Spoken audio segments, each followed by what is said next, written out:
Welcome to Idle Red Hands. This is Jeremy, and today we're going to take a look at the D&D 5th edition starter set. So this was released in 2014, so it's a little bit late, of course, for an actual unboxing and review, but recently it's about 50% cheaper than it was, and as far as your first steps into Dungeons & Dragons, this is probably your best bet. The adventure included in here has gotten a lot of praise and a lot of good reviews as far as how it's constructed and how it kind of walks you through the mechanics like combat and the different roles and things that you will be playing. And it also can be a good stepping stone for other adventures or even your own homebrew. So it gives you that kind of flexibility. So, as you can see, ages 12 and up, and everything you need to start playing the world's greatest role-playing game. So I think that's a pretty accurate statement. They're not kind of overreaching here because, you know, really if you got a group of up to 6 people, everything in this box will let you begin to play the game. You'll actually be able to have your first session right after opening the box. So let's take a look what we have in the back here. So, explore subterranean labyrinths, of course, dungeons, plunder treasure hoards, and battle legendary monsters. So there'll definitely be some dungeon crawling and some recognizable monsters in here. So the set is everything that you need, the essential rules, and it looks like you're going to have character sheets, rules, the adventure, and dice. So yeah, 64-page book with everything the Dungeon Master needs to get started. So the adventure, 32-page rule book for players, levels 1 through 5, 5 pre-generated characters, each with a character sheet and supporting reference material, and 5 dice. So if you can share a set of dice, you are all set to play. So, and then of course, the next steps would be the Player's Handbook, Dungeon Master's Guide, and Monster Manual, which is definitely what this is set up to do. It's set up to give you a taste and make you want to go out and buy those books and really get into the hobby. So let's take a look inside and see how everything looks. Just from the outside, the box matches, of course, the design that they've done with all of their books and everything so far. So let's see. Yeah, so pretty sturdy box. And right away we've got our set of dice. So here's our 6 dice that we're going to need, and a little bit nicer quality. There's a little bit of marbling on the dice, so they went a little bit further. I can still remember the days when the starter sets had dice that were just engraved, and you actually had to take a white crayon or a black crayon and fill in the numbers so they'd actually be more readable on the table. But there's paint already in there, and it looks like they're ready to go. So actually, let me just open them real quick so we can see. Oh yeah, they're a much nicer quality than the standard. And that's great if this is your first set of dice, because usually it's kind of an afterthought. The dice that are included are the cheapest possible. They're just to actually get you started. But these you could actually include in your collection. That giant drawstring bag of polyhedral dice. These would go well. And it's of course the more modern D4 where the result is on the top. So I guess it's less difficult to actually cheat that, because it used to be that the number would be in the center at the base of the little pyramid there. So here's your dice. And the first thing is the adventure. So the Lost Mine of Phandelver.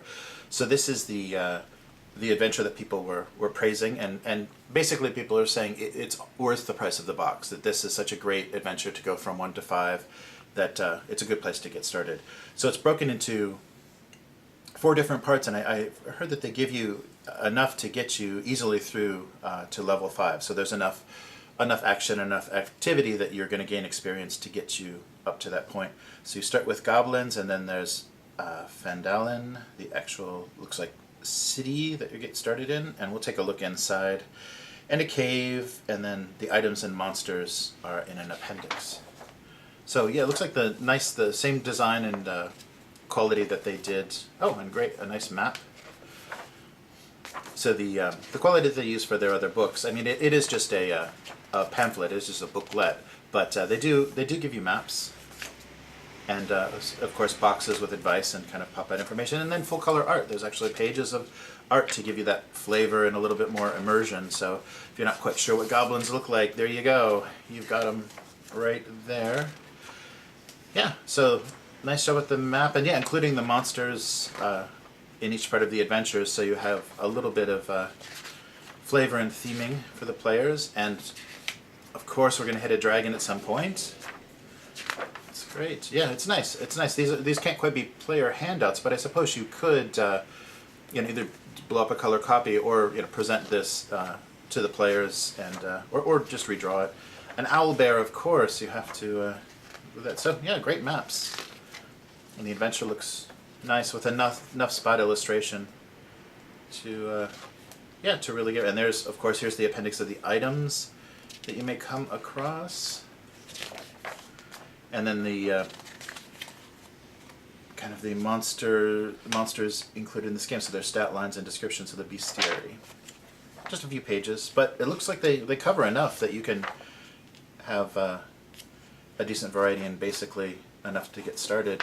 So that's great. So that's 64 pages for the DM to deal with, and here is the starting rulebook. So we know that there is also a free PDF that is the starter set of the rules, and the interesting thing that they did, which is about 180 pages, it's 100 and some pages, that's free to download online. The limitation is, of course, it doesn't get into all the depth and the detail that the Dungeon Master's Guide would, but it includes the rules and character generation for the 4 classes that are also present as pre-gen characters in this set. So they go through how to play, basic combat, movement, adventuring, travel, resting, rewards, and equipment, and then spellcasting. So just kind of the basics, because I think there is a spellcaster in here, and this will just get players started. So if you can get everyone to kind of take a look at this to get the basic idea of the rules, and of course the GM should probably look at the free PDF if he has a chance. And because this has been out for so long, it's obvious that there's going to be a lot of support, there's going to be a lot of forums, there'll be people talking about this adventure, so any little tips or things that to look out for as far as where characters might have difficulty or where they may lose their path would be very helpful. So they go through, basically combat, damage, and healing, travel, and a few tables giving you some selections of weapons and equipment, so that's good, you've got stats for that, and then basically an explanation of spellcasting, casting time, and then the levels of spells. So that's great. And then here's a whole list of the spells that'll be available, probably between levels 1 to 5. That's great. And then the credits. And then conditions. That's nice. They give you a little appendix of the conditions on the back, so you can refer to poison, prone, frightened, and what effects that will have on the character. So useful reference. And here are the pre-gens. And it's nice they don't pre-name their pre-gens. And if this is anything like other boxed adventures, if you want to create your own original characters, which you can do using the PDF online, you'll probably want to follow the class or the theming, at least the party composition that they try to follow in here. So you're probably going to need a spellcaster. You're probably going to want melee and ranged, and make sure you have the same variety and maybe even the same races. It may interact differently in the adventure. Based on it, because I remember from Warhammer Fantasy, the enemy within, if you don't use their pre-gen, then you do run into some problems with some prejudices against dwarves or certain schools of magic or things looked down upon.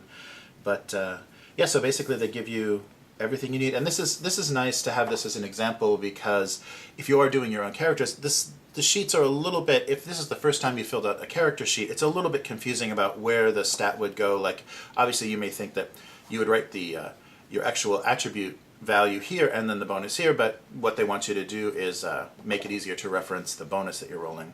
So simple things like that, and then checking which of these are learned skills and which of them and how much of a bonus they give you.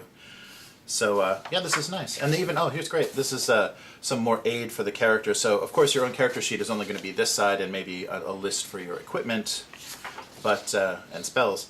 But this gives you flavor, so description of the human fighter, because there is no character creation in here. So make sure you can see that. It gives you description of human, description of fighter, and kind of the background of your character. And then the other nice thing that they do is basically give you your path, give you what you should take as you level. So they're theming this character, and it's something that people, when they start a character from level 1, they already have kind of a theme or a goal that they want to kind of head towards, whether it's multi-classing or whether it's pushing their character a certain way.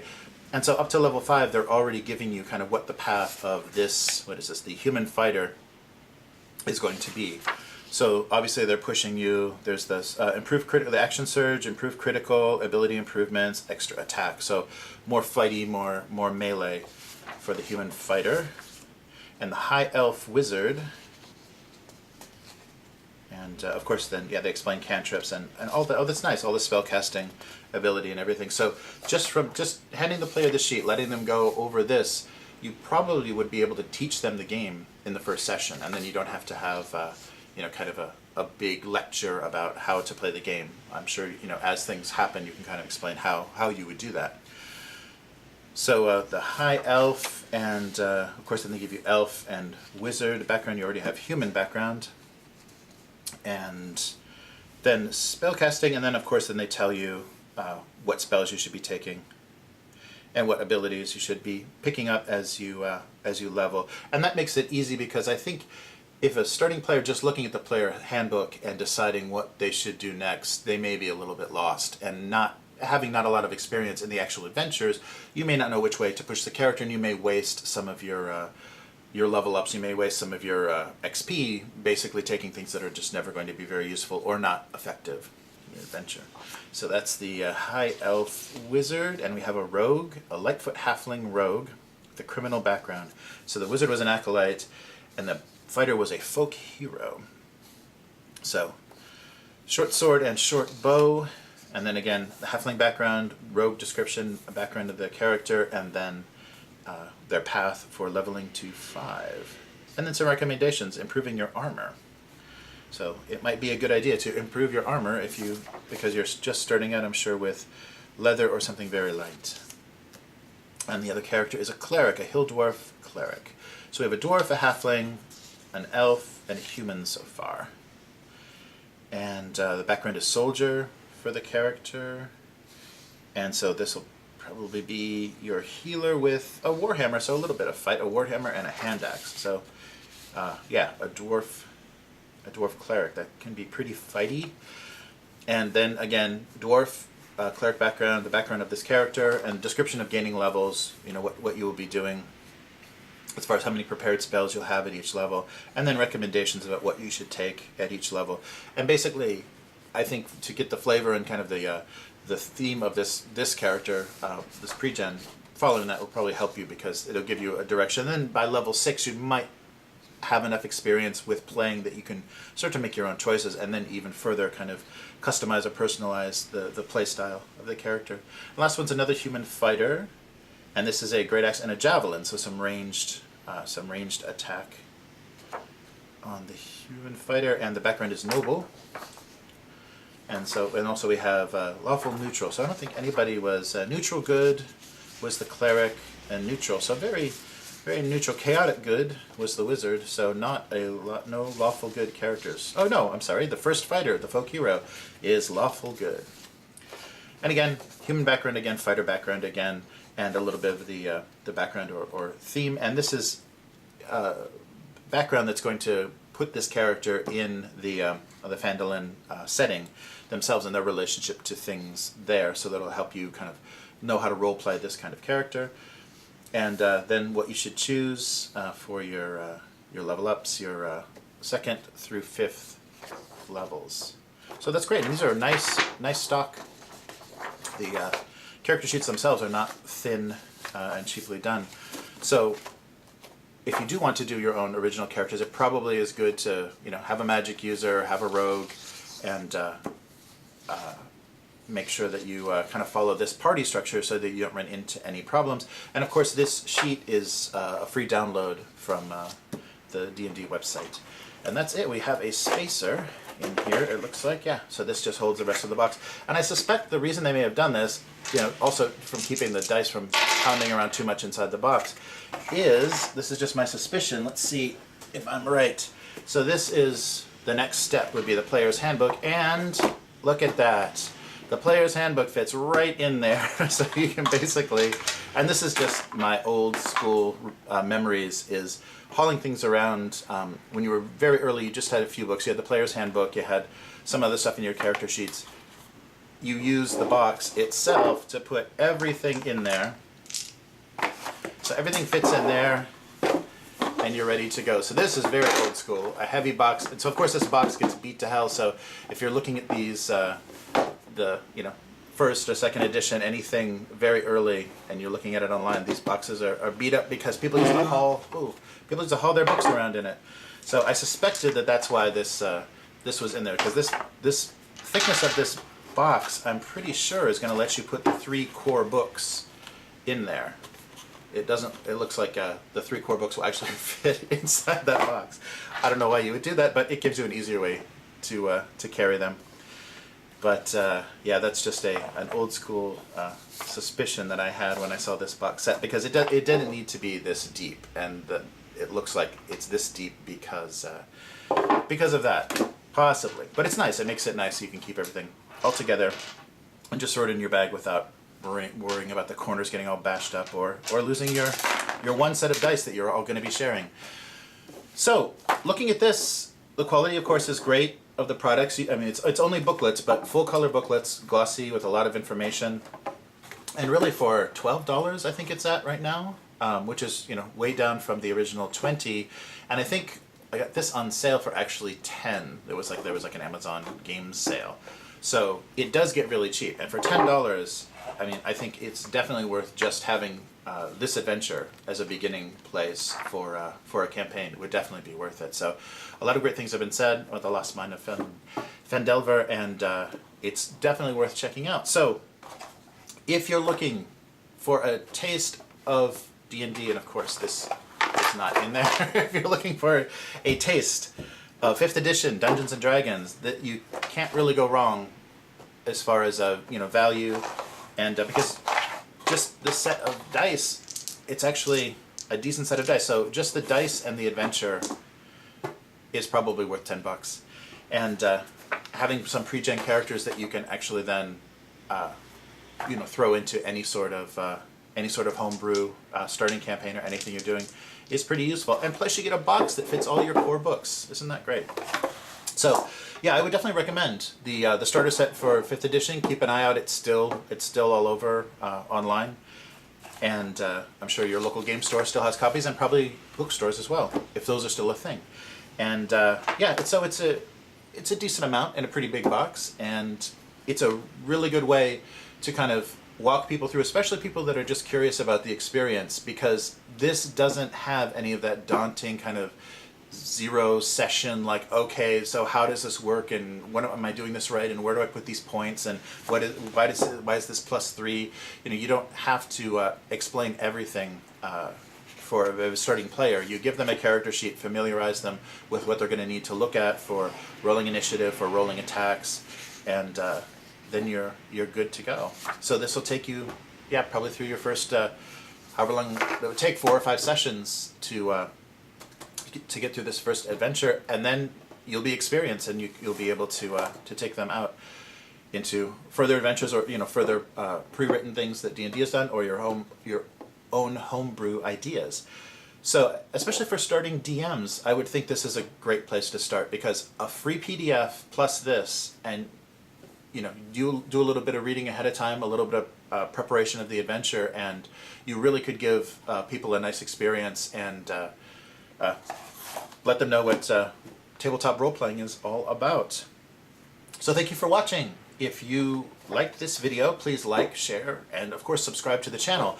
We have many other unboxings and reviews of games, and most of them are much newer and much less out of date than the 5-year-old starter set. But I thought it would be worth giving you guys a little bit of an idea of how useful this is and how great of a starting place this is. So thanks for watching. See you next time. Bye.